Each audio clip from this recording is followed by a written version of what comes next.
Winter finally hit Utah. It's like 30 degrees outside and snowing like crazy. I have literally 0 bikes in the shop right now. So I'm gonna show you what I'm doing, but check this out. You like this hoodie? That's what I'm doing. I'm pressing some merch and it's available to you. There's probably a link somewhere, some button somewhere, but I have a limited supply of these, but that's what we're doing. Every day's a hustle. There's 0 bikes in the shop, but we still gotta pay the rent. Hang out with me. Yo, I grew up playing in bands, a lot of hardcore bands and punk bands and stuff. And you know, the ethos in that kind of music and that kind of scene is DIY, do it yourself. Everything is do it yourself. So I've never been afraid to get my hands dirty. I've never been afraid to learn something new. And that's why we're hustling. Every day's a hustle. Got to pay the rent, got to pay the bills.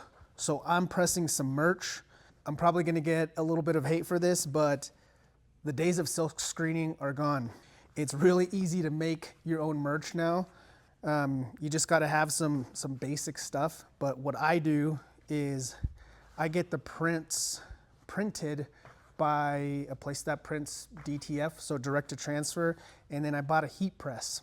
And so I'm pressing my own stuff, and I am not afraid to get my hands dirty. So here at Downrange, man, I'm mopping the floors, I'm washing the bikes, I'm like doing all kinds of stuff. Yeah, I got some guys helping me. I got 4 part-time employees, which are awesome. I freaking love those guys.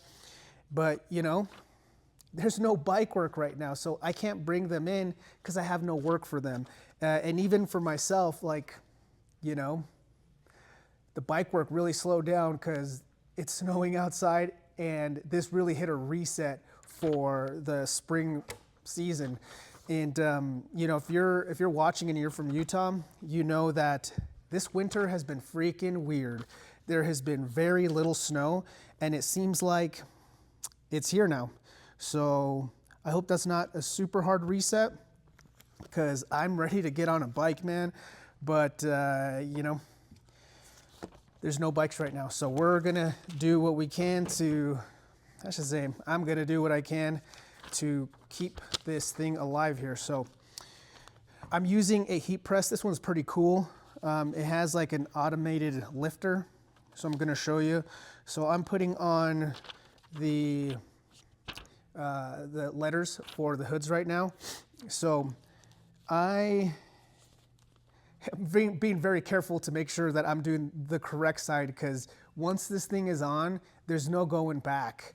Like this stuff is on here, and it lasts, or should last, longer than actual screen printing. My last batch of shirts I screen printed, and I wear them all the time because they fit really nice. They're next level shirts. They're fitted. They feel really nice. Just like these. These are next level shirts, or next level hoodies. And I'm actually wearing a large. I usually wear a medium, but these are pretty fitted. So you might want to consider a size up. If you're a medium, like a solid medium, maybe go large. But if medium is like a little loose on you, then a medium is just fine. But just know they run about a half size small. So because they're fitted, they're really nice. But yeah, so we're gonna put this on the hood here, and once this is on, this is gonna be on. So yeah, like I was saying, these last longer, these prints last longer than screen printing. The last batch of shirts that I wear all the time, I've washed a lot of times, and you know, they, the thing with, sorry, I'm trying to multitask. I can't chew gum and walk at the same time. The screen print tends to crack. I think any kind of screen print tends to crack, but what's nice about DTF is that it stretches. So you can put this nearly on any kind of fabric. The time on it is different because you obviously don't want to burn it, but like right here, we're at 300 degrees. Pop this on for 15 seconds. And that's good. We do this twice. So it is a little bit time consuming, but you guys, I have no bikes right now. So this is what we're doing. And I have a handful of hoodies. These are really nice hoodies. So again, if you're watching this and you want one, please order one, because it would be pretty awesome. But all right, got that first heat press on there, and I'm gonna cool it down a little bit. And then we peel. Okay, so now we got the plastic off. And this isn't a tutorial, I'm just telling you what I'm doing here. So I'm not gonna keep sharing what I'm doing here, but I am gonna just kind of walk through this first one, and then I'm gonna talk about other stuff. So, but yeah, you do one press, and that sticks the print onto the material, and then you do a second press, and it takes off kind of the sheen of it so that it's more like natural to the fabric, and then it sticks forever. I mean, this stuff is on there. It's not going anywhere. So, yep, there's the first side. Okay. And then we're gonna do the other side. So that's basically it. So anything that you're buying from me, me or one of the guys are the ones who are pressing this stuff. So you're getting like, I don't know, artisanal, whatever. Like we're doing this. So when you get a hoodie or a shirt from here, you know that a human is doing this. And I mean, if you're getting screen prints, also a human is doing it, but the human in this case is me. So yeah, this is for me a good way to spend some time when there is downtime, because, you know, there's always some sort of something to do, but when there's no bikes to work on, that means that there is a 0 day associated with that, meaning the bike shop is getting no dollars in for the day. So got to generate some of that revenue. All right, I had to take it off. It's hot, all right? It's actually really cold outside, but I'm using this heat press, and it's getting pretty hot working with this thing. So the hoodie's warm, so you might want one, especially if you are in this cold weather in Utah, which, you know, I get, we need some snow. This has been a really weird winter. I snowboard, just I haven't in a while, so I know how to snowboard, but I'm seeing videos of what it's like up in the slopes, and before today, you guys, it looks pretty janky. Like it hasn't looked good. This is one of the worst winters for skiers in a long, long time. So I'm grateful that there's snow. I'm grateful that we're getting some water, but I'm not skiing this year. I'm not snowboarding this year. So that really for me just hits a reset on spring riding. So I am bummed out about that, but you know, we need the water, whatever. As we're going into 2026, the 2026 season, this is going to be a pretty good year for Downrange. We are going to be heavily involved with NICA, which is the National Interscholastic Cycling Association. They should really change the name, but that's just me. Anyway, the Utah High School Cycling League, which is like the Utah NICA, there's a lot of riders here, guys. They're anticipating 7,500 riders this year. So it's definitely the most for any state. And Utah isn't the biggest state by population. It's a big state by landmass, but not by population. And that is a lot of riders. And that's pretty cool because I think it's awesome. I wish I had something like that when I was in high school. I played music in high school. Like I said, I played in bands, which was really, really cool. Like really cool. I'm so grateful for that. And I'm so grateful for a lot of the dudes that kind of took me under their wing and kind of showed me stuff. Shout out Zach Oxnard. And I'm really proud of like the place I grew up and everything. So, but that taught me a lot. But I really wish I would have done mountain biking or a sport in high school. I didn't do any sports. I just played music and got into some trouble. So, but it was a good time. So all that said, we're going to be really involved with NICA, and we're sponsoring a handful of high schools as well as the Utah High School Cycling League. So you'll see Downrange a lot around this year, which I'm really, really pumped about. And I'm just so eager to get on a bike. I got out a few times over the winter, but you know, not like my favorite trails aren't open, and like there's just like really limited things that you can ride. And so, you know, I'll take what I can get, but I'm really eager, and I should probably jump on a trainer because I'm afraid when I jump on a non-e-bike this season that I'm gonna be struggling. So yeah, I should probably do some training. I do a lot of weightlifting just because I like to stay strong. And also I have kids, one of which is very special needs. So I have to carry him a lot, and he's getting big. He's 8 years old. So he's like 65 pounds. Like, my boy's thick, and I got to carry that dude a lot. So I actually use that as a big motivator for the gym because I need to protect my back, I need to protect my body, and I got to stay strong for my dudes.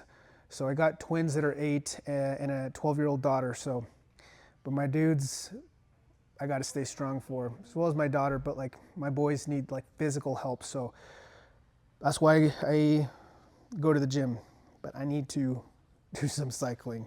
So as I'm doing this, it's kind of nerve-wracking. You know, you gotta, it's like that saying, you know, measure twice, cut once, because once you hit that press, you know, that heat press button, there is no going back. So I don't want to jack this up. So if you're getting one of these, know that a lot of time and love went into each one of these. And the Downrange Bike Works logo, not AI.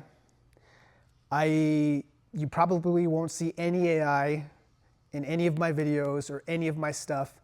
I think there's a place for it. I don't think that anything artistic should be touched with AI. And that's just me. And maybe I'm old school about that, but this logo was designed by a real artist, Alex Brady. He's a tattoo artist. I played music with his brother, Andy Brady. Shout out Brady. And yeah, Alex grew up and he's a tattoo artist, and he's really freaking good. So Alex Brady, if you're watching this, shout out, my dude. And I admire your work from afar. And a lot of people give me a lot of compliments about the Downrange logo, which it's edgy, man. Like, honestly, it's edgy, and I like that. But I also get that maybe it's not for everybody. It's what I like. I grew up punk rock. I grew up hardcore, and I think that this logo reflects who I am and the kind of shop that I run, you know. And if you get it, you get it, and if you don't, that's okay.